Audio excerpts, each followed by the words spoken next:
Hello everyone, आप लोग के बीच आज के क्लास में बताने वाले हैं इम्पोर्टेंट जीके क्वेश्चन के बारे में। तो आप लोग पेन और कॉपी निकाल कर इस क्वेश्चन को लिखिए। मोस्ट इम्पोर्टेंट वीवीआई क्वेश्चन है मेरे भाई। अगर आप लोग ऑफलाइन क्लास करना चाहते हैं तो मधुबनी में क्लास आकर कर सकते हैं, और यदि ऑनलाइन भी क्लास करना चाहते हैं तो आप घर बैठे ही क्लास कर सकते हैं। ठीक है, तो चलिए आज के हम बताने वाले हैं। आप लोग इसे सब्सक्राइब कर लें ताकि ऐसा वीडियो पाने के लिए आप लोग को कंटिन्यू नोटिफिकेशन पहुंचे, तो आप लोग इसे आसान तरीक़ा से देख सकें। ठीक है, तो चलिए हम बताते हैं सबसे पहले नंबर क्वेश्चन के बारे में। क्वेश्चन जो कह रहा है सबसे पहले कि सबसे हल्की धातु कौन सा है, बताइएगा आप लोग कमेंट करके।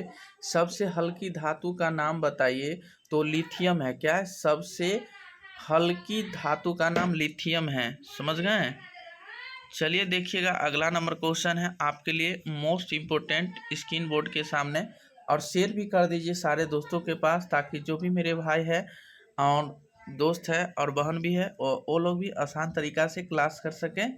ठीक है, चलिए सबसे कठोर पदार्थ कौन सा है, बताइएगा। सबसे कठोर पदार्थ कौन सा है? हीरा। क्या है? हीरा। सबसे कठोर पदार्थ जो है वो हीरा है। क्या है? हीरा।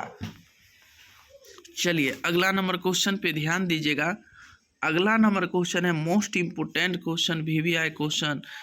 बोले तो आज जो भी क्वेश्चन बताने वाले हैं वो सारे इम्पोर्टेंट क्वेश्चन हैं, एग्जाम में पूछे जाते हैं ऐसा क्वेश्चन। तो बताइएगा सबसे कठोर धातु कौन सा है, बताइएगा। सबसे कठोर धातु का नाम आपको बोले तो प्लेटिनम आपको बोलना होगा। क्या बोलना होगा? प्लेटिनम होगा इसका आंसर। ठीक है, आइए देखते हैं अगला नंबर क्वेश्चन है मोस्ट वीवीआई क्वेश्चन है आपके लिए स्क्रीन बोर्ड के सामने। सबसे भारी धातु कौन सा है, बताइएगा। सबसे भारी धातु का नाम आप लोग को बीच बोल दिया जाए तो आपको याद रखना होगा कि ओस्मियम होगा। क्या हो गया? ओस्मियम। क्या हो जाएगा? ओस्मियम हो जाएगा। सबसे भारी धातु का नाम ओस्मियम हो जाएगा। ठीक है, आइए देखिए मोस्ट वीवीआई क्वेश्चन। सबसे यानी शुद्ध जल, ये रॉन्ग हो, थोड़ा हल्का सा मिस्टेक हो गया।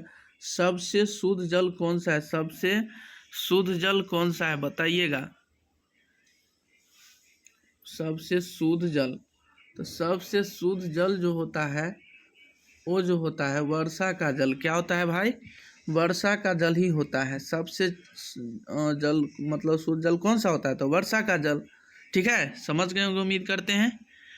आइए देखते हैं अगला नंबर क्वेश्चन है आपके स्क्रीन बोर्ड के सामने कि बड़ी आंत की लंबाई कितनी है। यानी बड़ी आंत की लंबाई जो आपसे पूछेगा कि बड़ी आंत की लंबाई कितनी है, तो बताइएगा 1.5 मीटर। 1.5 मीटर है। समझ गए?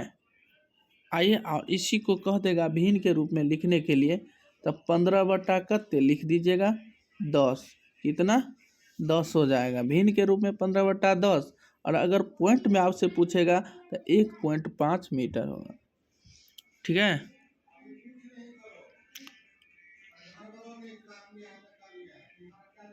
चलिए ध्यान देंगे अगला नंबर क्वेश्चन। रक्त का पीएच मान कितना है, यानी बताइएगा। रक्त का पीएच मान आपसे पूछ लिया जाए तो रक्त का पीएच मान 7.4। क्या है? रक्त का पीएच मान 7.4 होता है। तो आप बताइएगा कमेंट करके कि नमक का पीएच मान क्या होता है। नमक का पीएच मान, नमक का पीएच मान आप लोग कमेंट कीजिए। जल का पीएच मान बताइए।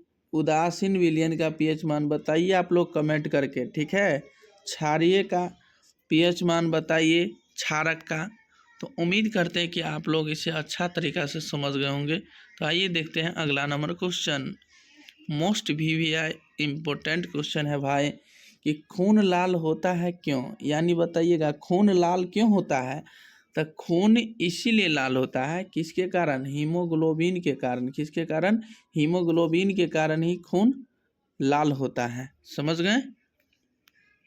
अगला नंबर क्वेश्चन है आपका स्क्रीन बोर्ड के सामने कि पत्तों का रंग हरा होता है क्यों। पत्तों का रंग हरा होता है क्यों? क्लोरोफिल के कारण, किसके कारण? क्लोरोफिल के कारण ही पत्तों का रंग जो है ना हरा होता है, क्लोरोफिल के कारण। आइए बताते हैं अगला नंबर क्वेश्चन कि सबसे छोटा ग्रह कौन सा है, बताइएगा। सबसे छोटा ग्रह को नाम लिया जाए तो बुध होगा, क्या होगा? बुध हो जाएगा। और सबसे बड़ा कहे तो बृहस्पतिवार, क्या होगा? सबसे बड़ा ग्रह कौन सा है? तो बृहस्पतिवार। और सबसे छोटा आपसे पूछ लिया जाए ना तो बुध ही होगा, ठीक है। चलिए क्वेश्चन पे ध्यान दीजिएगा, मोस्ट इम्पोर्टेंट क्वेश्चन है कि भारत का सबसे बड़ा राज्य कौन सा है? तो उत्तर यानी इसका आंसर होगा राजस्थान। यानी भारत का सबसे बड़ा राज्य कौन सा है भाई? राजस्थान। क्या है? राजस्थान है। यही में आपसे पूछ लिया गया है क्वेश्चन कि भारत का सबसे छोटा राज्य कौन सा है? छोटा राज्य, बड़ा था कहाँ? राजस्थान। और छोटा पूछ रहा था, छोटा गोवा हो जाएगा, क्या हो जाएगा? गोवा, ठीक है, गोवा हो जाएगा। बताइएगा, मोस्ट इम्पोर्टेंट क्वेश्चन है आपके लिए स्क्रीन बोर्ड के सामने कि बिहार का शोक किसे कहा जाता है? यानी बिहार का शोक किसे कहा जाता है? तो कोसी नदी को कहा जाता है। बिहार का कोस किसे कहा जाता है? शोक कोसी नदी को कहा गया है। तो उम्मीद करते कि मेरे भाई, उम्मीद करते हैं कि आप लोग इसे अच्छे तरीक़ा से बने होंगे। तो चलिए आज की क्लास में इतना है, तब तक के लिए बने रहें और ऐसा वीडियो पाने के लिए हमारे साथ कंटिन्यू जुड़े रहें। और साथ ही साथ आज की क्लास में इतना ही, तब तक के लिए बने रहें, ठीक है। और साथ ही साथ आप लोग नए हैं तो आप लोग इसे सब्सक्राइब कर लें, ठीक है। और इसे